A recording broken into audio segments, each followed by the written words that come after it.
Welcome to the first podcast of Ready Teacher One. My name is Adam Mangan. I'm here with my good friend and colleague, Ryan McLaughlin. How's it going, everybody? And we are bringing value tonight right off the jump. We're going to talk to you guys a little bit about what the future of education looks like as it intersects with ed tech. We're going to talk to you a little bit about what the current state of education is, what this pandemic thing is doing. So much going on right now. And we're going to try to create some interaction where you guys can come in and ask us questions. So we're going to have a live portion where we're taking some feedback from our colleagues all over the country who are having burning questions right now about how to support teachers better. That's right, Adam. And we're excited tonight because we're excited about what the future of education looks like. It's going to be different. Change is always a little bit scary. But we're excited because we think that there are so many great opportunities right now. Now, Ryan, we got to keep it completely real, dude. People have 100%. been talking about education changing since Francis Parker and Dewey. This is true. People have been on like, dude, education is changing, and we hear this every year. We heard it with Reagan. We heard it, but I think COVID really exposed. That's right. What is really happening in this game. That's absolutely right, Adam. I think that change came whether we wanted it to or not, right? We all saw in the spring how everyone had to transition with really, in most cases, a week or two's notice to go completely online, to go completely on Zoom, completely on Seesaw, completely on Google Classroom. There was confusion about which platform was best. There was confusion about the best way to handle a classroom. And it's frankly a challenge that people across the country are still facing. There are so many teachers who are still trying to adapt. There are so many teachers who are still figuring things out. And frankly, I think a lot of folks are getting burnt out. Oh my goodness. Dude, COVID called BS not just on the teaching game, not just on the education game, but it called BS on many of our institutions. So true. Bro, you couldn't go to church. You couldn't go to That's college. true. You couldn't go to any kind of elective procedures at the doctor's office. Right. I mean, we really were at a place when the economy shut down where people didn't know how to react. You saw all kind of social, emotional fallout and That's so true. And so the question is, what is going to be permanently broken from this? What was broken and has just been exposed, and where might the opportunities be? Those are all great questions, Adam. I think that the opportunities, to start with the last question first, are going to come from people who are able to get excited and able to stay positive in the midst of all of this chaos. I think that people are ready for something new. I think that we have all seen that education was a place where a lot of people felt unheard. We've heard from so many of our teaching colleagues across the country, both public school and private school, that they felt unheard before this. They felt a lack of gratitude before this. And this situation has just been exacerbated, right? Many of the folks that I talked to on Twitter have said things like, I'm now working 2 full-time jobs because I've got to teach in person. And then at the end of my long school day, I have to record video lessons for the kids who are going virtual. And so I think fundamentally, people with positive attitudes are going to be the ones that find the way to make things better for everyone involved, for all stakeholders, because they have to improve. What the situation right now is untenable. Oh, it's no question. I think what's interesting, and to your point about it being untenable, is you look at the news. Right. Many public schools have gone back in person after holding off because of fear of the coronavirus spread. And now they're getting outbreaks, and the reaction is to thrust themselves right back into completely going virtual. That's right. And the problem is virtual education is not good. It's not. What are some of the things that you see as the problem with virtual education? Well, right now it's a fundamental lack of human connection, right? I mean, we are so used to, as teachers, being able to come up to a student, to put a hand on their shoulder, to talk to them one-on-one, to be able to read body language, to be able to read facial expressions. Heck, I think the facial expressions thing, even folks who are now in person are struggling because we're wearing masks. We're wearing masks so you fundamentally can't see other people's faces, and that's a barrier to human interaction on a basic level. So I think that there's a a feeling of total disconnect and a feeling of lacking that basic humanity that has made teaching what it's been. But let me ask you, Adam, I think that right now there's a lot of frustration with ed tech, right? Because I think folks are frustrated with the Zoom calls dropping. I think they're frustrated with parents not being able to figure out Seesaw and what have you. But you and I are both guys that love ed tech. We're excited about the future of ed tech. We see tremendous growth in the future. We see tremendous opportunity. In the midst of all of this, what has you excited about ed tech still? It's simple, man. Ready, teacher, one. There you go. Yeah. Trademark. Ready, the teacher, real one. deal is that most everything is better in 3 dimensions than 2 dimensions. And part of what is missing, as you said, is the common courtesy of connection. And so one of the things we did at our school when everything shut down is we actually conducted class in the metaverse and virtual reality as avatars. So one of the things that I noticed from that was that students were in their downtime playing rock, paper, scissors with their hands in VR as avatars. They were still sitting at home. They had a headset on. Sure. But instead of in a 2-dimensional Zoom, they were in a 3-dimensional experience as avatars interacting with each other. And so I think what is becoming super clear to me is good virtual education has to get cheaper. You cannot charge people $55,000 to go to Harvard and you're only getting that online. That's right. The same thing that I can get on YouTube. That's right. You know, I can get all their computer science curriculum on YouTube and people are paying $55,000 for that. And that just doesn't work. I don't care if you're Harvard or not. That's true. So I see this huge opportunity for the teachers who are willing to adapt. We're no longer in a place where teachers are just there to, profess and sit in front of the classroom. And I think any model that is stuck in that kind of era is going to be, no one's going to pay for that.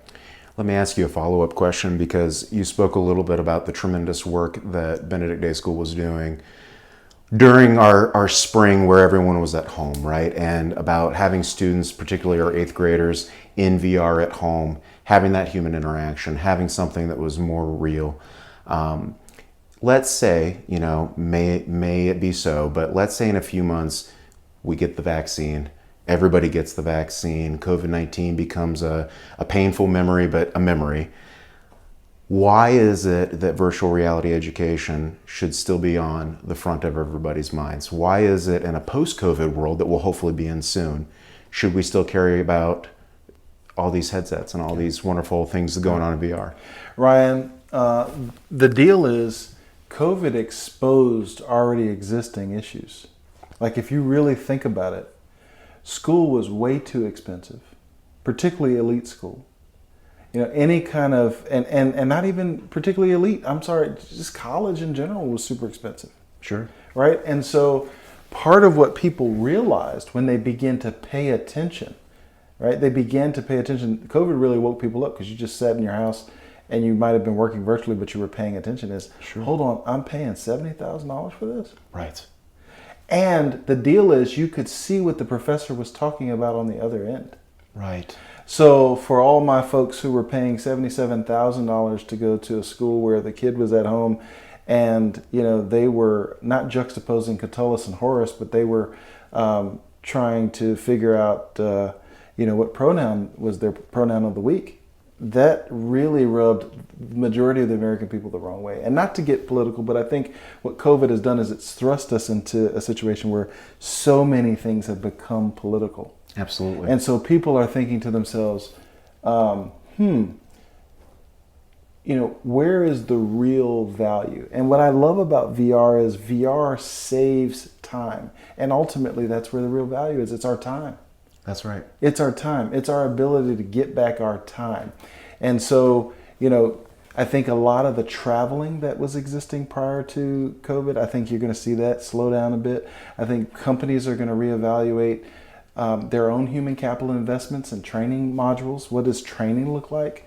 Oh man, a lot of this we can do on Zoom, but see, Zoom has so many challenges. It does. And so there's going to be the desire to save money on the traveling front and the the kind of education front. And Sure. people like the idea of recording and asynchronous learning. Like people want to consume things when they want to consume them. Right. So this idea of this kind of Carnegie model where you get it from 8 to 3. And we're going to give you all this knowledge from 8 a.m. to 3 p.m. I think that is going to be diminished.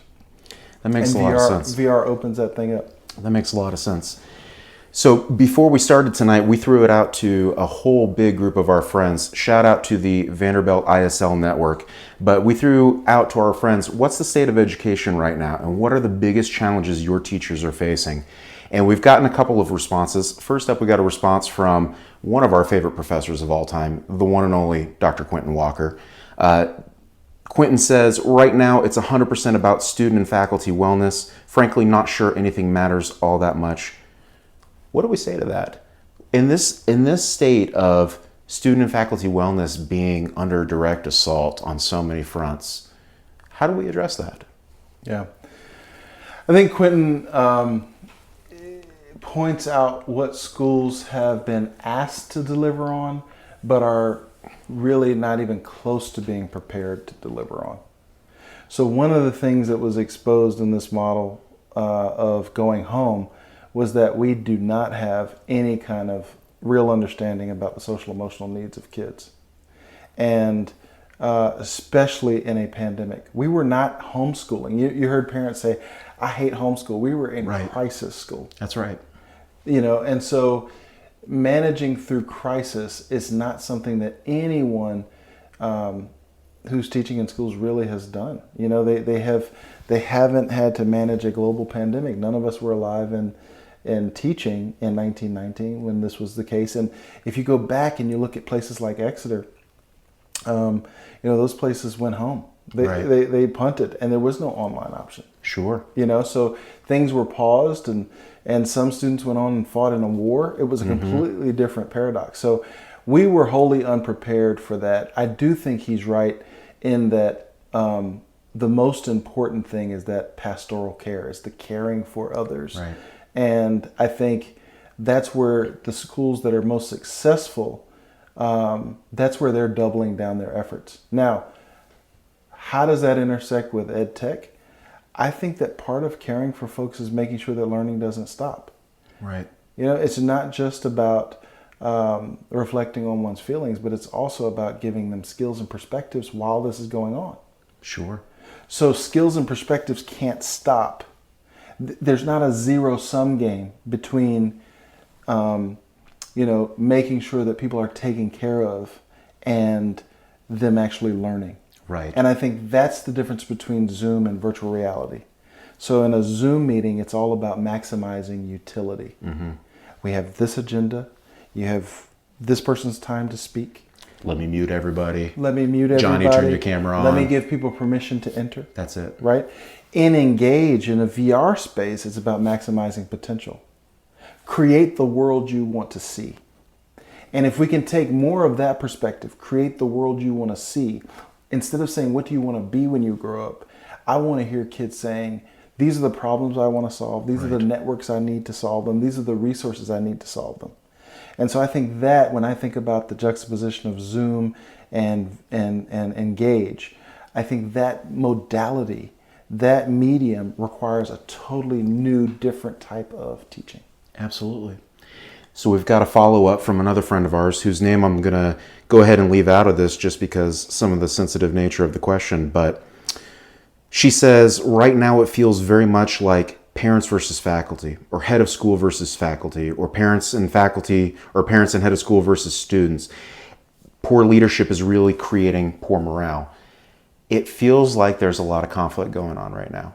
And this is certainly not the only perspective I've heard that's shared this sentiment. How do we help the conflict? How do we help rebuild the peace? How do we get everybody on the same page so that we can work together towards the common goal we all have, which is educating children? Yeah. I really appreciate this question because you've never seen teachers on social media more distraught. Never. You've never seen the negativity. And how quickly the pendulum has swung from the memes appreciating teachers and holding them up as, wow, I can't believe you guys do this every day, to get yourself back into that classroom and educate my kid, whether or not you get corona or not. So there's this interesting framework, and I think it's a microcosm of where our society is, right? So I think one of the things that this is exposed, and we use this term kind of calling BS, I think we understand more clearly what is real power, who has authority, who has clarity, who is where on the spectrum. And so, I think this question exposes a reality that teachers, particularly in the public sector, teachers have lost their agency. Right. So how do teachers gain their agency back? I think that future is going to be something that looks more entrepreneurial. I think it's going to be teachers owning their own intellectual property. And I think it's going to be teachers building something once and selling it 1,000 times. And so flipping the business model. I think fundamentally, and I know this listener probably doesn't want to hear this, but I think what this has exposed is that there's some elements of our institutions that will have to change. Sure. And our institutions are too easily positioned as an us versus them. They're too easily subjected to politics of the day. Right. And so part of what has happened is the coronavirus itself has been politicized. Right. Right. So if you don't want to come to work, you are liberal because you don't want to subject yourself to the coronavirus. If you want to come to work but you don't want to wear a mask, you are conservative. Right. And that just seems to be a very absurd place to land. It is. That wearing a mask is liberal or conservative, or wanting to choose to, consider your own health is a political ideology. I think part of that has been thrust onto schools and is not really a byproduct of schools creating that for themselves. So for the leadership at the schools, I think the other thing that has become complex is that boards have become operational because we're in this kind of crisis mode. And so boards have become super operational. So the head of school kind of finds himself in a really unique position. Either I'm going to collude with the board against them, or I'm going to sacrifice myself. So it sounds to me like what you're saying, well, I'm taking away a couple of things. The first is that a lot of this conflict is driven by fear, as all conflicts are, right? And control. Fear and fear, especially of loss of control, for sure. So if we can have those honest conversations with each other about how we're feeling, about what we're afraid of, it seems like a lot of transparency and honesty would go a long way towards bridging some of those gaps between parents and faculty, or administration and faculty, or parents and students, or what have you. The second thing I hear you saying, though, is that entrepreneurial mindset is a must for teachers going forward, regardless of whether the coronavirus is here with us for 3 months, 6 months, a year, God forbid longer than that. That really teachers need to be putting themselves out there on things like Teacher Pay Teacher, things like OutSchool, things like any one of the numerous online tutoring services that are out there. Do you think that's the future of education, Adam? And do you think that there is space for that specifically within the VR world? Are we going towards a la carte schooling? Oh my goodness! I don't know. I just hit you with a lot of questions there. Ryan, those are excellent questions, and I think it's a good place to try to add some value. So you mentioned Teacher Pay Teacher. You mentioned the OutSchool. There are already ways for really great teachers to be able to test their creations in the free market. Sure. I think what I'm an advocate for is agency, that teachers can own their own fate. Right. And I think that agency is part of what has been stolen in this. Right? And so let me ask you a super specific question, not to cut you off there, please. But you and I have both worked for schools in the past that had paragraphs in the faculty handbook that said the school owns all of the IP that you make for the school. As a head of school, are you advocating for those things to go away? should other heads of school, is maybe part of solving this us versus them, administrator versus teacher, so on, is part of the solution there to empower teachers in this way by saying you own your IP? I think at the very least create a partnership model. And I think that's an artifact of your willingness to incentivize teachers to have more agency. Our school, we don't actually have any kind of IP restriction. Right. So anything, which we're super proud of and grateful for. That's right. Anything that teachers create in our domain, they own, which is amazing. And so, I think, when you have those opportunities and you're building your own deal and you're creating your own deal, I think there are a couple of things that happen. One, you get feedback outside of that political context that might be frustrating. Sure. And it helps you with perspective. For sure. Because if you're operating within that political context and you're feeling like there's a whole bunch of negativity or us versus them, and then you're getting feedback elsewhere that can be rejuvenating and filling your cup and kind of very positive, I think that helps just in the immediacy, right? Because you can't expect or control what other people do, but you can't control what you do. Right. And so part of what I think to balance that fear, I think what my coaching is for teachers is focus on what you can control. And what are the skills that students are going to need going forward? And so as we talk about VR as a platform, it gets to a deeper question.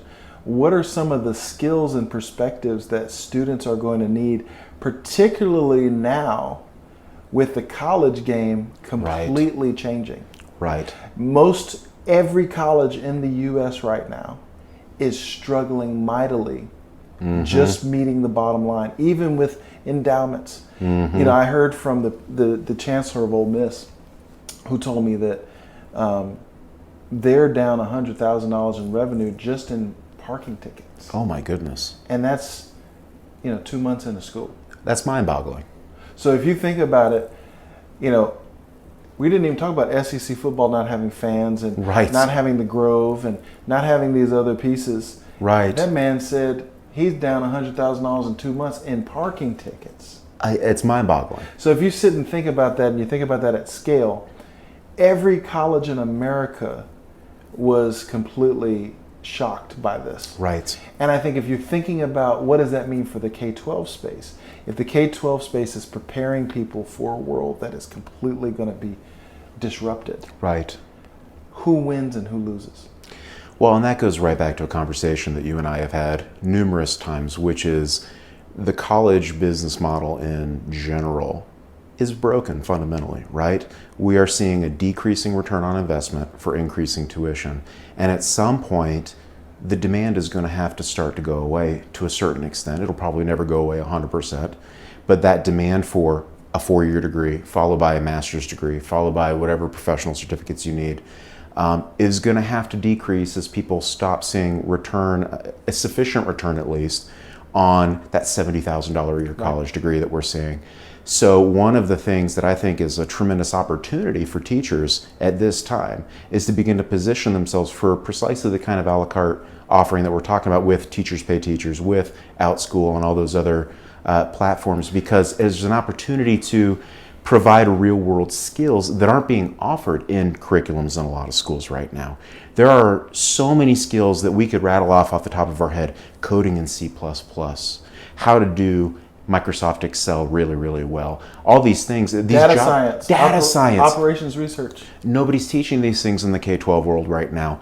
If teachers are willing to go out there and be a little entrepreneurial, there's tremendous opportunity to be able to not only truly help your students in a very practical, very pragmatic way, but also to benefit yourself as an entrepreneur in the long term, right? And I've got to think a little bit scary for school administrators to think like, oh, if I let the intellectual property go on things like this teacher's wonderful C++ class or this teacher's wonderful Microsoft Excel class. But I have to think in the long run that benefits the students whose butts are in the seats right now too, because if we give teachers the freedom to be creative, the freedom to be their own best selves, I think that benefits every student they come in contact with, regardless of whether that's a tuition paying student in your brick and mortar building or somebody that they're interacting with on an online tutoring service, or whatever the case may be. Well, look, as we wrap up, there's a clear focus to this conversation. I think Right. we want to leave our listeners with. School cannot be the way it was pre-COVID. It certainly cannot be the way it was when the government shut down school. So, Right. so we cannot have a school system that goes back to the way things were. Can't go home again, as Tom Wolfe Can't said. go home again. The ship has been burned. That's it. And then you Alea cannot, iacta est. and you can't be in a situation where you say, "I'm so sorry, we just can't have school because we don't know what to do." Sure. So we can't be in that situation. We also can't be in the situation where we say, "Hey, look, school's only going to be Zoom, and then you just kind of do packets." Right. So if those things are true, if you agree with me that we cannot go back to where school was, and you agree with me that school can't be what it was in the spring, then you agree that this podcast is going to be hugely valuable. Right? Because what we're talking about is where school ends up landing. That's it. Does that make sense? It makes perfect sense. And so that's why I would ask our listeners to tune in, because I think what we're talking about clearly is, where is school going to land between what it was and what it absolutely can't be? That's right. Ready Teacher One. We took the inspiration for the name from Ready Player One, which is a great sci-fi novel / great sci-fi movie. And it talks about the very near future in ways that are both a little bit disturbing, but also a little bit exciting too, right? Dude. So here we are, we're talking about education. The game is changing. The world is changing rapidly around us. But we're a couple of guys that are super excited about the future. And we're a couple of guys that have nothing but optimism. The Oasis. That's it. It's coming. Can't stop it. Might as well join it. All right. Well, we are so excited about the future of this podcast. We are looking forward to interacting with our listeners. Please follow us on social media. You can find me, Ryan McLaughlin, on Twitter at Ryan, RyanGMCLE. That's at RyanGMCLE. I also blog at 27veritas.com. So that's the numbers 27veritas.com. Look forward to chatting with you folks. Adam, where can folks follow you? You can jump on at Mangana Adam on Twitter, and you can follow me there for all of the latest updates on Ready Teacher One. Thanks, guys. We will see you next time.